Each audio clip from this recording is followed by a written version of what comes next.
para vocês que estão fazendo essa semana de ordem com você.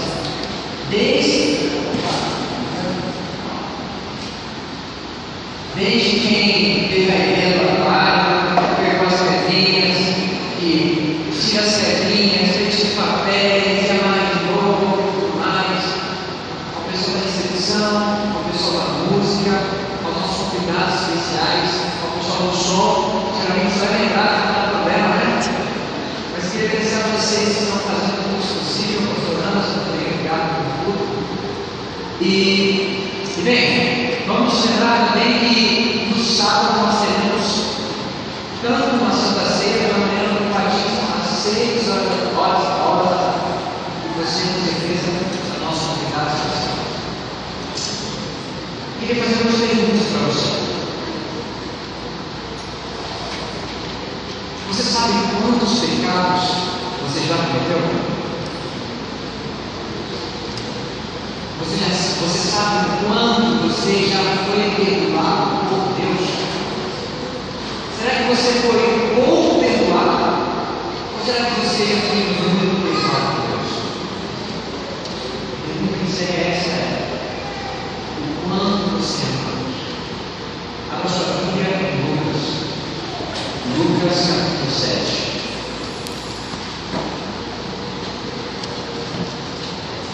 Lucas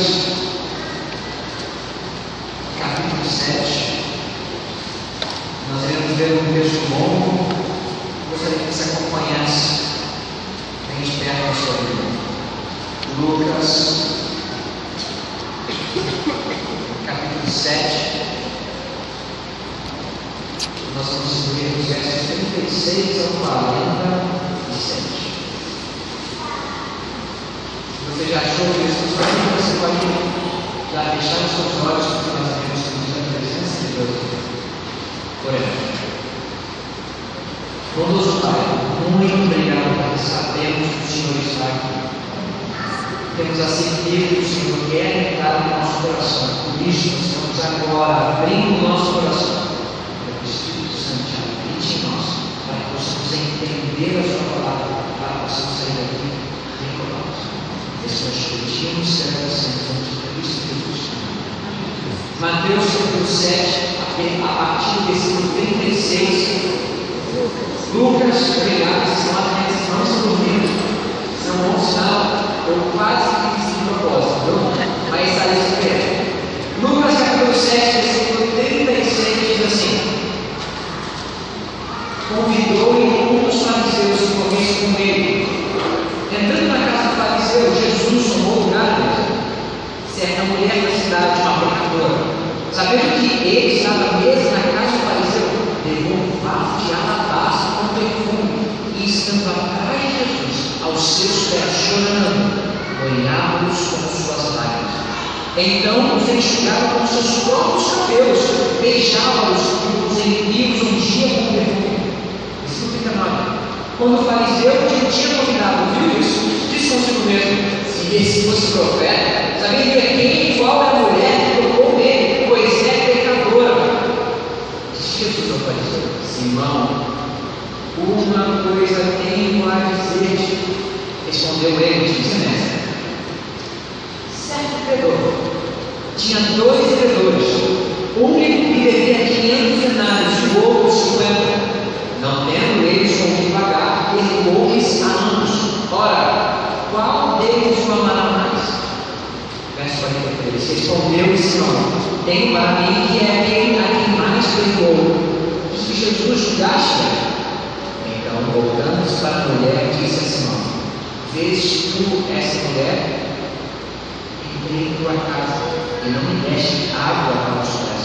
Esta, porém, molhou com lágrimas os meus pés, e os enxugou com os seus cabelos. Não me deste um beijo, mas ela, desde que entrou, não parou de beijar os pés. Não me ungiste a cabeça com óleo, mas essa ungiu os pés com perfume.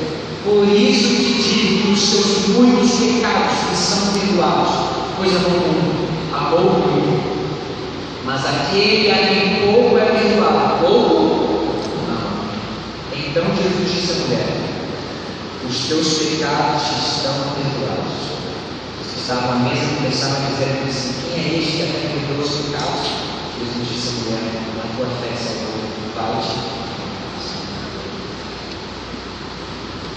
Você com certeza já viu aqui na igreja alguém que antes de vir para a igreja não conhecia Jesus, tinha sua vida de pecados, mas um dia Jesus bateu no coração dessa pessoa e ela começou a conhecer um pouco mais de Jesus.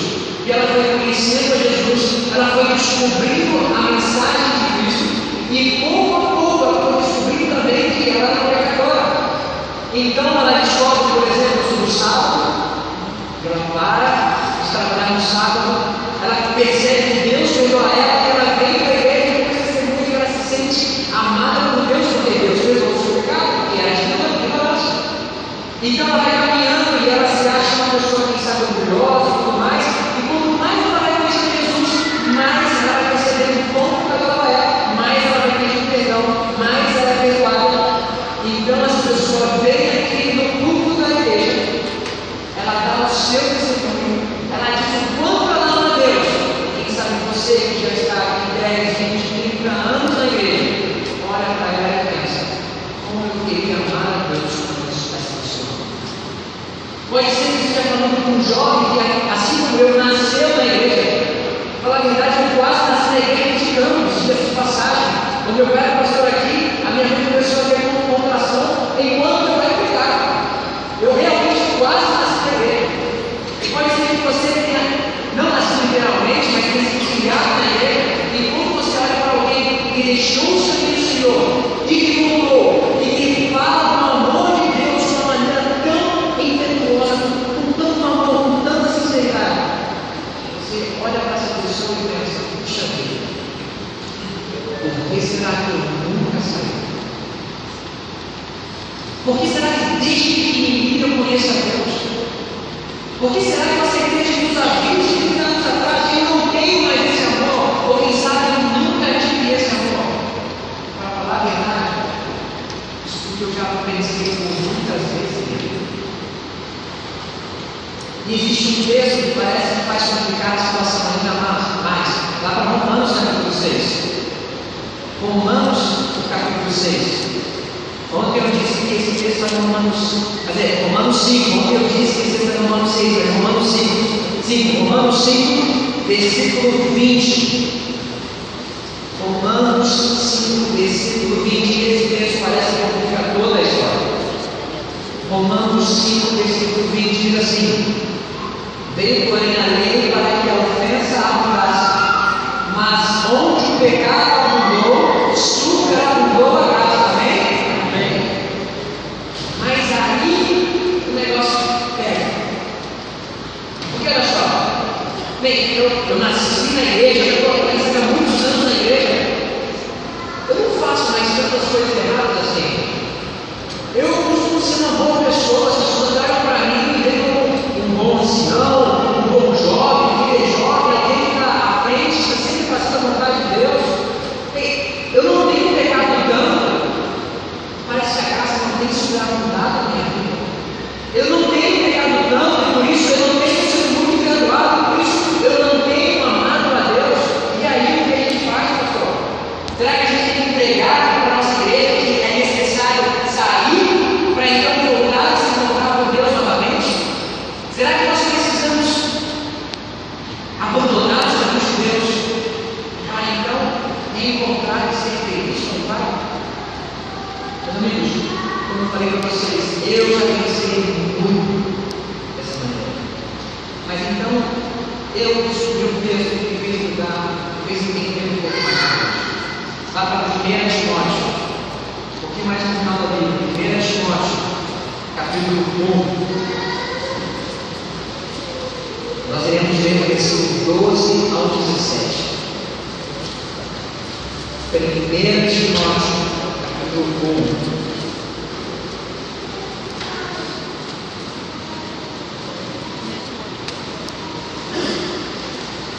É Paulo que está escrevendo isso para Timóteo. Diz assim, 1 Timóteo 1, versículo 12: dou graças àquele que me fortaleceu, a Cristo Jesus, nosso Senhor, porque me considerou fiel, quando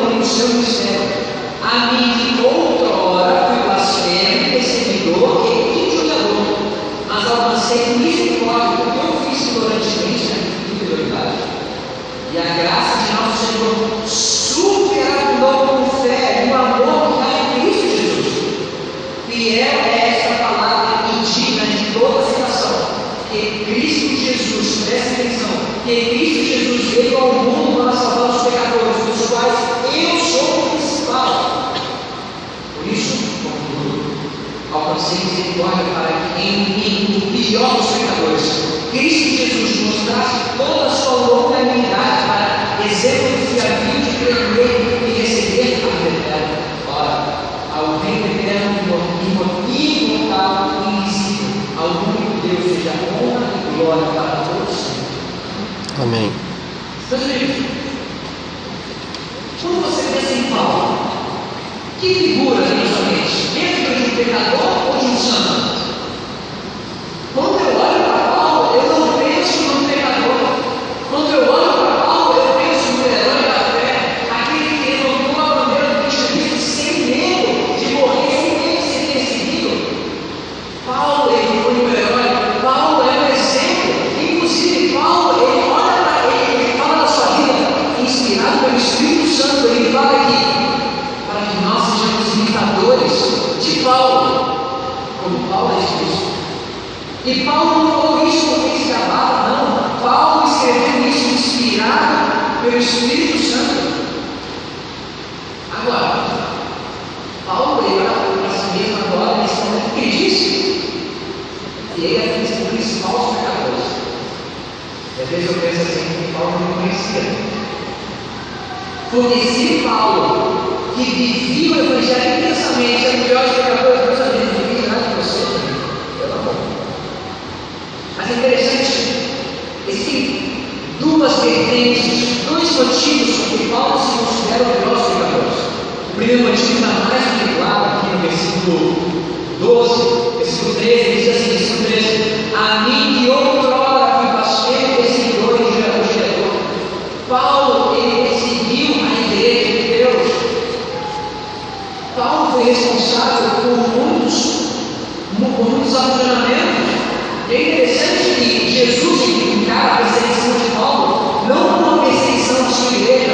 Quando Jesus encontra com Saulo naquela época, o que Jesus diz para Saulo? Saulo, por quê? Níveis sérios. E aqui já vem um parênteses: se você tem sido perseguido pelo seu amor a Cristo, meus amigos, não é você que está sendo perseguido, é Cristo Jesus, é Cristo que vai tomar conta de você. Amém? Então Paulo, ele olha para o seu passado, ele vê tudo aquilo que ele fez de errado, e ele diz, eu sou o pior dos pecadores. Agora, tem uma tensão aqui, eu não sou assim tão bom de gramática, mas eu preciso que você me ajude. Existe uma tensão aqui.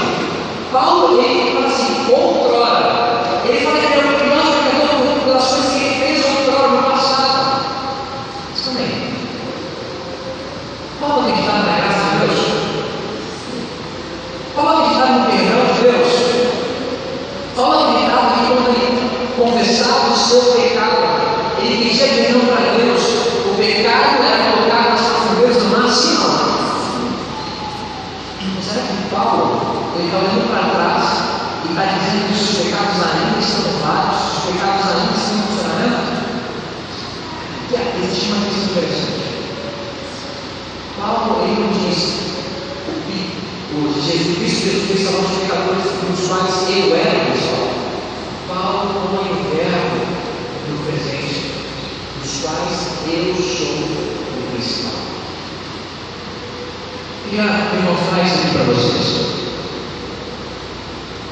Quem é bom de visão? Todo mundo é bom de visão? Claro que quem tem óculos está dentro dessa rodada também. Vou fazer um teste com vocês. Vocês estão vendo aqui? Esse aqui é um papelzinho amarelo. Ele está em branco, está em amarelo. Mas ele não tem nada escrito aqui, não tem nenhum pontinho, não tem nada. Eu quero fazer um teste com vocês. Vou fazer alguns pontinhos, alguns riscos, está certo? Eu quero ver quem é a visão nessa igreja. Só um pouquinho.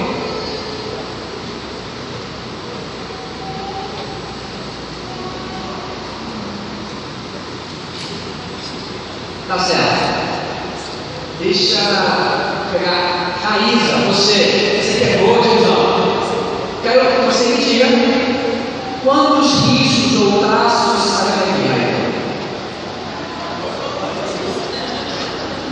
Quantos? Um. Tá certo.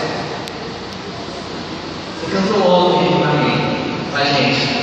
Quantos riscos eu traço no salário aqui? Aí você viu um, você sabe quantos? 3. Tá certo. Pastor, quantos riscos eu traço no salário aqui, pastor? 3. Gente, vocês não estão muito não. Quantos riscos eu traço no salário aqui? 4. Vamos tirar a tabela? Olha aqui de novo, bem pertinho. E me diz quantos riscos eu traço no salário aqui. Tá bom, mais pertinho. Deixa eu mostrar bem direitinho. Quantos? 8. Bem, se você está duvidando, eu vou passar um pouco mais perto. Está vendo aqui, ó? Quantos? Você não está vendo?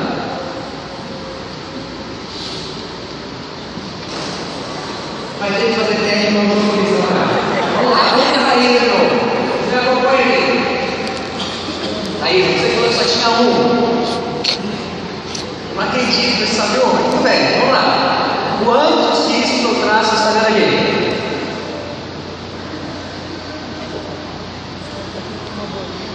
Pode contar, esse conta como 2.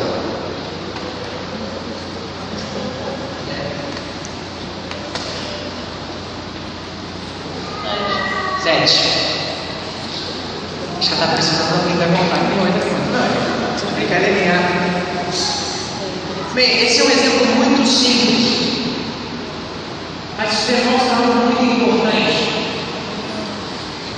Quanto mais longe de Deus, quanto mais longe nós estamos de Cristo, menos nós vemos os nossos pecados. Você pergunta para um ateu quantos pecados ele tem? Ele vai dizer que não tem nenhum. Você pergunta para alguém que está afastado dos caminhos de Deus, a maioria das vezes ele vai dizer: eu estou bem com Deus. Você não sabe, eu estou bem com Deus. Eu faço as orações para Ele. Eu escrevo no salmo, mas eu estou bem com Deus. Eu não tenho pecado. Mas então Paulo está pertinho de Deus. Ele olha para Jesus, ele vê a santidade de Cristo Jesus, e então ele compara a si mesmo, e o herói da fé. Ele fala que ele ainda é o principal dos pecadores. Tem mais?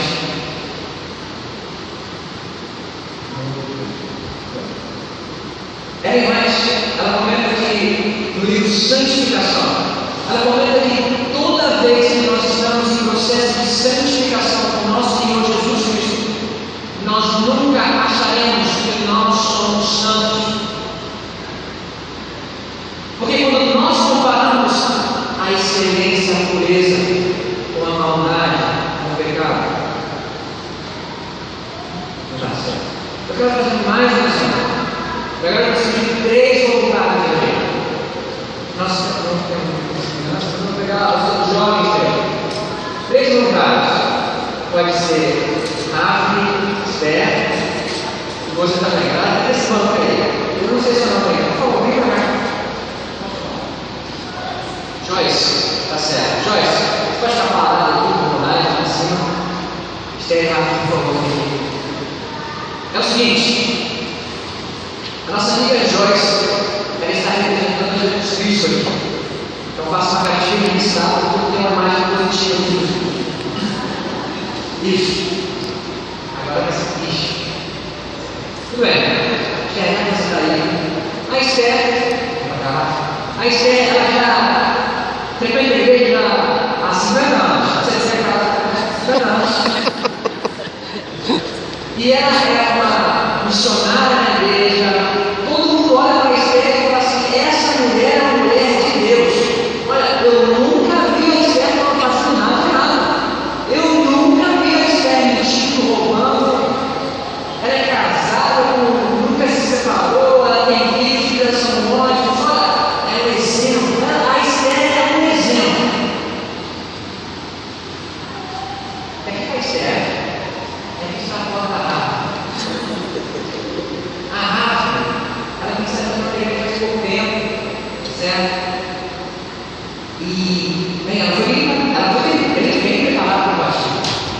entendeu tudo, ela aceitou tudo.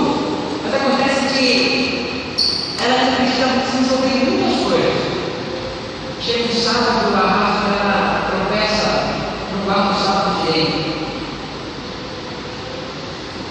E no outro dia a gente pega a Rafa mentindo.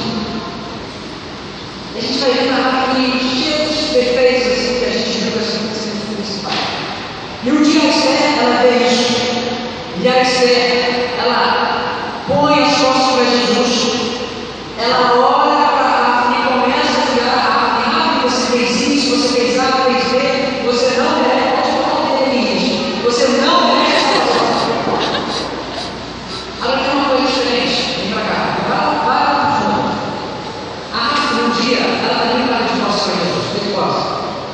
Mas o Espírito Santo tocou no coração dela. E o que aconteceu com ela? Conversão. Conversão. Você sabe o que é conversão? Conversão é isso. Ela se converteu. E agora a Rafa, ela não está olhando para a Esther. Ela está olhando para Jesus, ele tudo sem dente.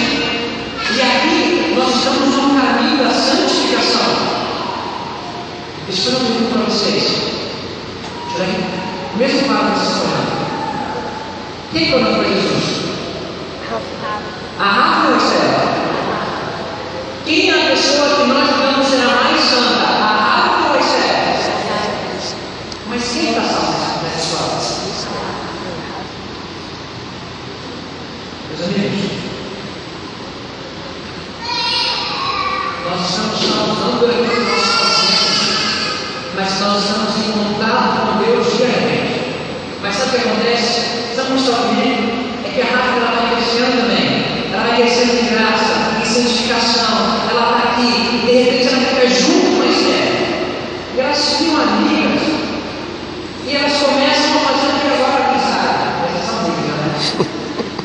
E acontece que a Esther, pelo seu exemplo, não pelo seu exemplo de ética, mas pelo seu exemplo de conduta cristã, mas pelo exemplo de pecados que é julgar os outros, ela leva a fazer a mesma coisa. E quem sabe, 10 anos antes, quando a Rafa entrou na igreja, quando ela estava cheia de pecados grandes, ela estava salva porque estava olhando para Cristo Jesus. 10 anos depois, quando ela chegou à maturidade espiritual, ela deixou Cristo para trás e começou a fazer a mesma coisa. E agora eu pergunto para vocês, quem está salvo nessa história? Eu acredito. Pode ser, muito obrigado. Meus amigos,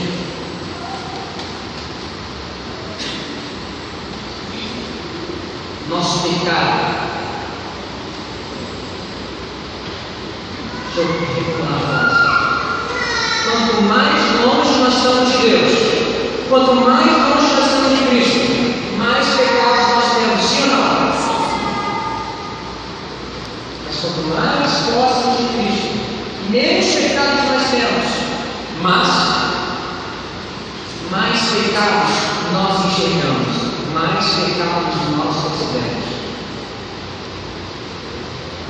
Paulo, ele se considerava melhor dos pecadores, não porque era adulterado, não porque ele mentia, não porque ele roubava, mas porque ele encarava Cristo Jesus.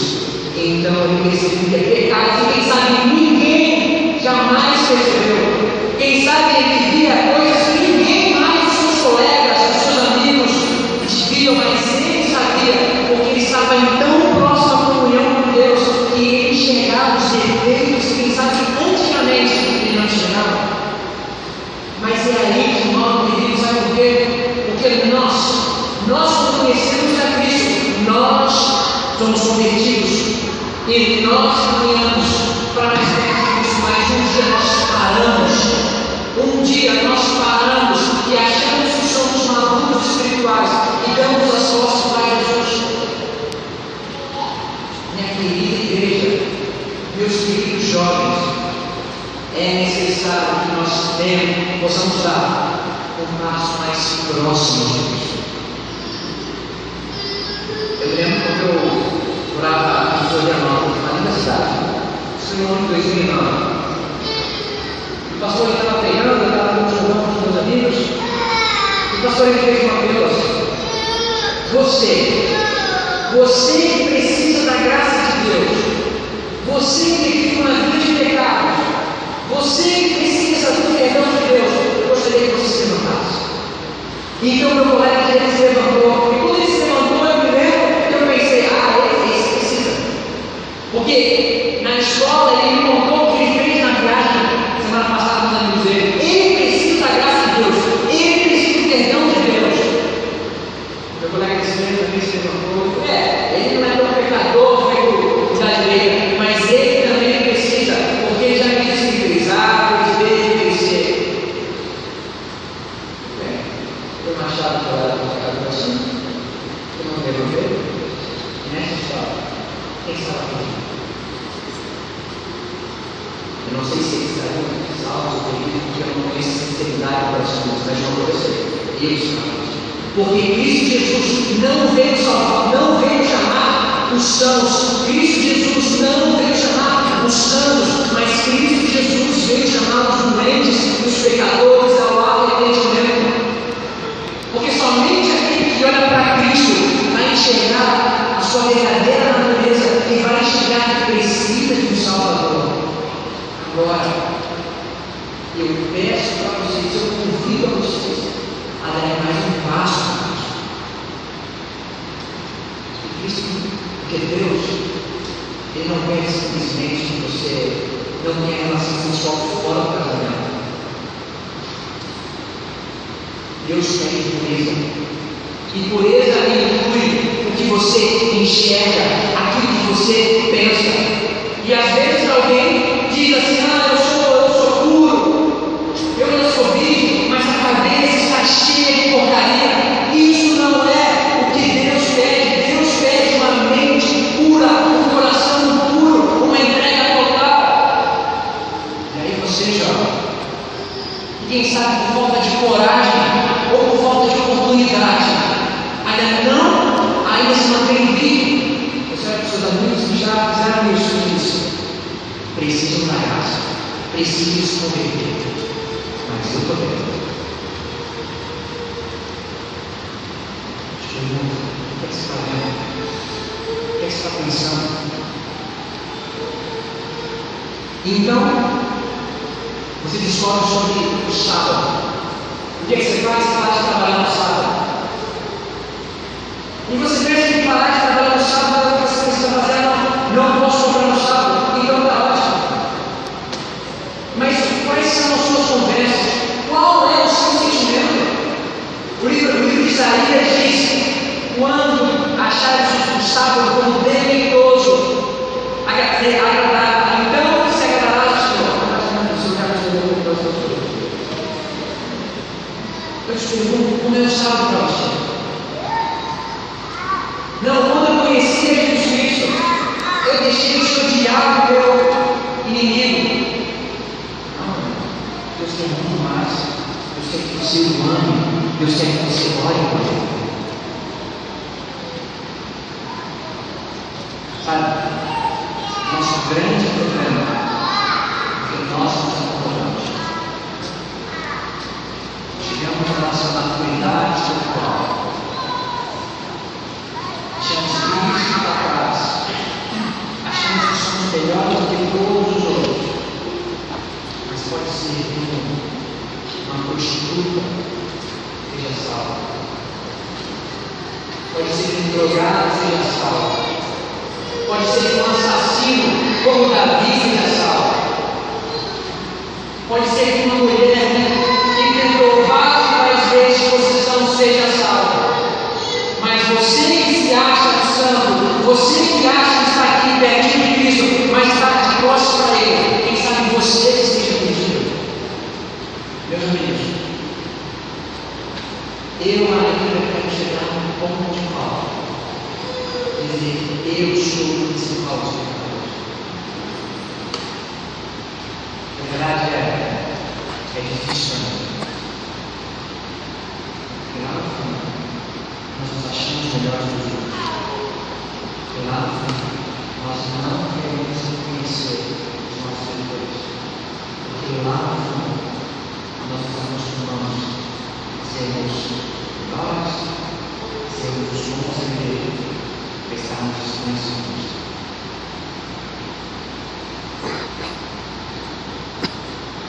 Meus amigos, você quer dar um passo mais perto de Deus?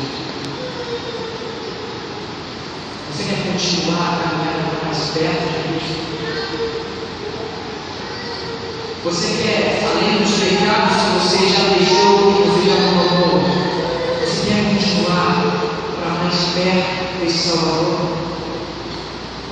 O que é que você precisa ainda crescer? Em que área da sua vida você precisa crescer? Pela natureza?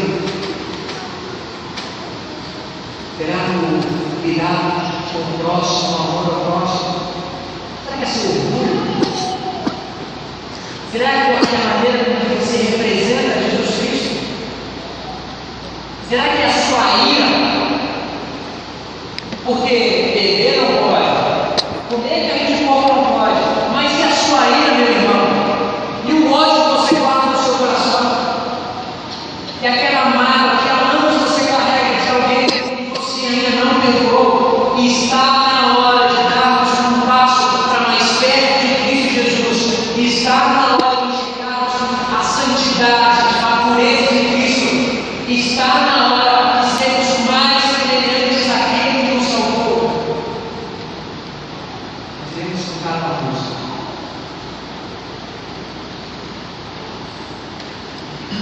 Mas antes de dar a música, eu quero perguntar: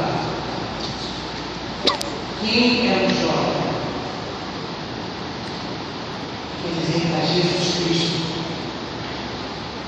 que não quer mais ficar aqui ou aqui, mas quer olhar para Ele e caminhar cada dia mais perto dele? E quem sabe já há muito tempo sentou no final do ano e ficou jogando com os seus amigos. Mas que nessa noite quer dizer: Jesus Cristo, me ajude a dar um passo para mais perto de Ti. Me ajude a entender que eu sou um pecador e que eu preciso de graça. Meu querido, minha querida, eu quero dizer uma coisa para você. Você vai se sentir pior dos pecadores. Mas só onde abundou o pecado, superabundou a graça. Porque para aquele que é mais perdoado, aquele que é mais perdoado, é aquele que é mais amado. A gente vai escutar uma música. Eu gostaria que você viesse na frente, juntasse comigo, porque a situação também é para mim. Eu quero convidar a todos os jovens.